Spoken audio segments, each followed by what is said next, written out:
আজকে আমরা এখানে উপস্থিত হয়েছি আমাদের যাত্রাবাড়ি থানায় একটা আমরা আসামি ধরেছিলাম একটা অভিযোগের প্রেক্ষিতে সে একটা মেয়ের এক লেডির সাথে তাকে ব্ল্যাকমেলিং করতেছিল পর্নোগ্রাফির অভিযোগের প্রেক্ষিতে।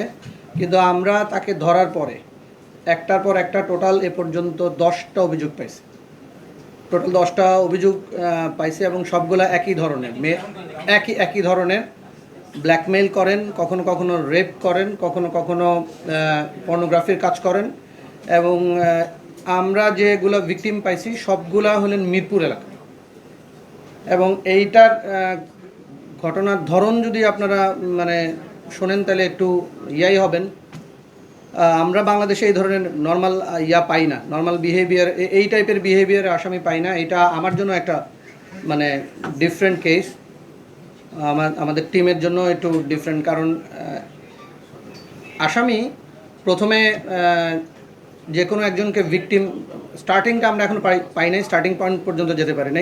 এইটার যে স্টার্টিং পয়েন্ট, সেখানে একজন লেডিকে ব্ল্যাকমেল করে তার মোবাইল নিয়েছেন, তারপরে তার সোশ্যাল মিডিয়ার যত অ্যাকাউন্ট আছে ওইখানে সে অ্যাক্টিভ হয়ে তার ফ্রেন্ডদের মেয়ে এসে যে আস্তে আস্তে আস্তে করে মেসেজ দেওয়া শুরু করেন, ঘনিষ্ঠতা দিয়ে ডাকেন। এবং খুব ডাকেন হলে এরকম দুইটা ঘটনায় আমরা এরকম পাইছি যে হ্যাঁ, আমার বয়ফ্রেন্ড কিছু গিফট দিছে, তুমি যদি এসে আমার ফুপুর বাসায় বা চাচার বাসায় পৌঁছায় দাও তাহলে ইজি হয় আমার জন্য নেয়া। তো যখন মেয়েটা রওনা করার পরে বলে যে আমি একটু অসুস্থ, আমি আসতে পারতেছি না, আমার ফুপাতো ভাইরে পাঠাচ্ছি বা চাচাতো ভাইরে পাঠাচ্ছি।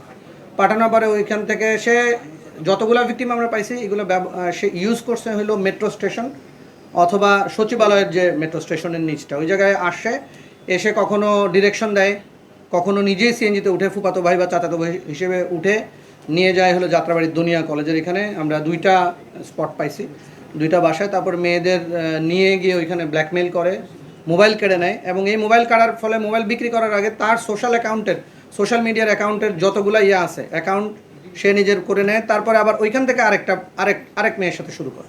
তো আমরা এ পর্যন্ত এটা ঘটনার কিন্তু খুব বড় না। 4ই মার্চ আমাদের প্রথম ভিকটিমের আমরা জিডি পাইছি এবং সর্বশেষ হলো 9ই এপ্রিল।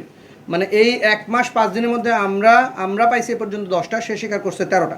তার বিরুদ্ধে এই ধরনের আগে একটা মামলা ছিল কদমতলীতে। এবং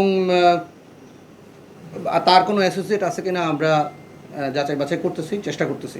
এবং আমরা আশা করি যে আমাদের কাছে আমরা আশঙ্কা করতেছি এই ধরনের আরও ভিকটিম হয়তো আছেন যাদেরকে সে এই ধরনের ব্ল্যাকমেইল করছেন। সবাই সামাজিকতার খাতিরে, সামাজিক সম্মানের খাতিরে হয়তো অনেক কথা বলছেন না, অনেক করতেছেন না। কিন্তু আমরা আশঙ্কা করতেছি, আমরা যেটা হেডলাইন করছি ঘটনা এরকম। আমরা ভিকটিমদের পরিচয় হয়তো দিতে পারতেছি না, কিন্তু আমরা তাকে আইনের আওতায় আনা, তাকে মিডিয়ার সামনে নিয়ে আসা আসলে দরকার। আমাদের মেয়েরা যাতে কোনোভাবে এই ধরনের কোনো ভিকটিম না হয় এবং কোনোভাবেই যেন সমাজে এই ব্যাধিটা ছড়িয়ে না পড়ে, এই জন্য আসা। আর আমরা মামলা অলরেডি 3টা নিছি, এই ধরনের জিডি আছে আমাদের কাছে আরও 4টা। তো সবাই আসে কি মোবাইল হারাইছে এরকম জিডি করতে। মোবাইল হারানোর জিডির সূত্রে এখন যখন ভিকটিম আস্তে আস্তে আইডেন্টিফাই করা গেছে। এবং মিরপুর থানায় এই ধরনের অনেকগুলো জিডি আছে, মিরপুর মডেল থানায়।